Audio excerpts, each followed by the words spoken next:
श्री स्वामी समर्थ. मी सतीश कुलकर्णी. माणसाचं आयुष्य किती हे कुणालाही ठामपणे सांगता येत नाही, कुणी सांगितलेलं नाही आणि कुणाचं आजपर्यंत खरं ठरलेलं सुद्धा नाही. आपण आयुष्यभर पैसे, संपत्ती, सोनं नाणं, जागा, फ्लॅट, प्लॉट एवढं जमवतो, पण ते कुणासाठी हेही लक्षात येत नाही. बऱ्याच भक्तांना माहीत नाही की माणसाचं आयुष्य जर अगोदर कळालं असतं तर माणसाने याच्यापेक्षा जास्त जमवलं असतं. ज्यांनी आत्तापर्यंत संपत्ती जमवली आहे त्यांच्यासाठी हा चांगला बोध आहे. आपण स्वतः ऐका आणि लोकांना फॉरवर्ड करा की आपलं आयुष्य किती आहे. आणि ते मी सांगत नाही, गुरुचरित्र ग्रंथामध्ये अध्याय नंबर 12 सांगितलं आहे. आपण जन्मलो, आपल्याला मृत्यू नक्कीच आहे, पण गुरुचरित्रकारांनी सांगितलंय आपलं खरं आयुष्य किती. अल्पोदकी जैसे मत्स्य तैसा मनुष्य अल्पायुष्य. ज्याप्रमाणे मासा पाण्यात असतो परंतुच त्याचा जीव असतो, त्याला पाण्यातून बाहेर काढल्यानंतर क्षणामध्ये त्याचा मृत्यू होतो. त्यालाही कल्पना नसते की आपल्याला पाण्यातून केव्हा बाहेर काढलं जाईल. तसं माणसाचं अल्प आयुष्य आहे.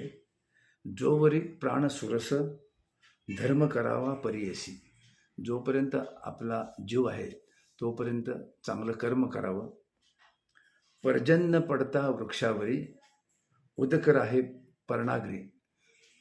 ज्यावेळी पाऊस पडतो आणि पाण्याचा थेंब एखाद्या झाडाच्या पानावर पडतो आणि तो थेंब त्या पानावर असतो आणि तो कधीही स्थिर नसतो. वारा आला किंवा काही क्षणानंतर तो खाली पडतो.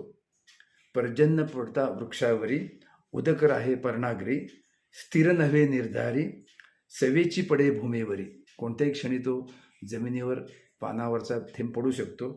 तेवी शरीर नसे स्थिर. त्याप्रमाणे आपलं शरीर अजिबात स्थिर नाही. जीवित यौवन साचार जरा मरण निर्धार. केदवा पडे न कळेची याची कारणे देहासी. विश्वासू नये परियसी. गुरुचरित्रकाराने किती छान बोध दिलाय की माणसाचं आयुष्य फार अल्प आहे. क्षणात होत्याचं नव्हतं होतं, परंतु आपण नुसती पळापळ करतो.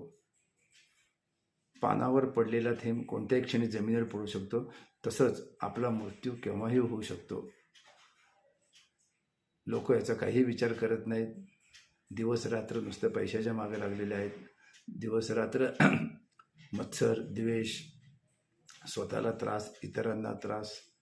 क्षणभर सुद्धा माणूस स्थिर राहत नाही. तो थेंब पानावरचा स्थिर राहत नाही तर तुमचं आमचं आयुष्य किती अस्थिर याचा विचार करायला पाहिजे. कोणत्याही पानावर बघा तुम्ही, तो पावसाचा पाण्याचा थेंब काही वेळापुरतं दिसतो. एखाद्या वाऱ्याची झुळूक आली तो थेंब निघून जातो. तसं माणसाचं आत्ता आहे, नंतर नाही. आपल्याला काळ केव्हा घेऊन जाईल हे सांगता येत नाही. काळाचा भरोसा नाही. काळ कोणालाही क्षमा करत नाही. म्हणून जोपर्यंत आपल्याला परमेश्वराने धड धाकट ठेवलेलं आहे तेच खरं आपलं आयुष्य समजावं आणि तोपर्यंत आपण चांगलं सत्कर्म करायच्या पाठीमागं लागावं. शेवटी जमवलेलं इथं ठेवूनच जायचं आहे. त्यात आपला वेळ वाया घालवण्यापेक्षा चांगल्या सत्संगात, चांगल्या कर्मात आपण जर वेळ वाया घालवला तर जे क्षणभर आपल्याला जे जीवन मिळालेलं आहे ते आपल्याला फलदायी होईल. आपल्याला कोणताही त्रास होणार नाही.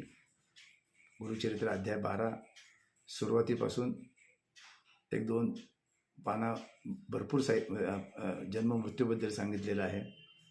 मी सहज पाहत असताना माझ्या लक्षात आलं की आपण हे आपल्या भाविकांना सांगायला पाहिजे.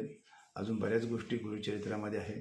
सोयीनुसार अध्याय, ओवी नंबर सांगून लोकांना, ज्यांच्याकडे ग्रंथ आहे त्यांना निवांतपणे ते वाचून त्यातील अर्थ समजावून घेता येईल. मी काही सांगताना एखादा शब्द मागं पुढं होईल, परंतु माझा भाव लक्षात घ्या. मासा पाणी जोपर्यंत आहे तोपर्यंत तो जिवंत असतो. पाण्यातून बाहेर काढला की अल्पायुष्य ठरतो.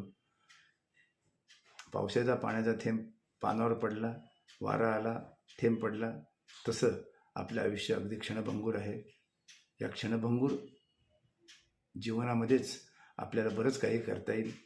ते करण्याची गुरुदेव दत्तात्रय महाराजांनी आपणा सर्वांना बुद्धी द्यावी, अशी मी त्यांच्या चरणी प्रार्थना करतो. नमस्कार.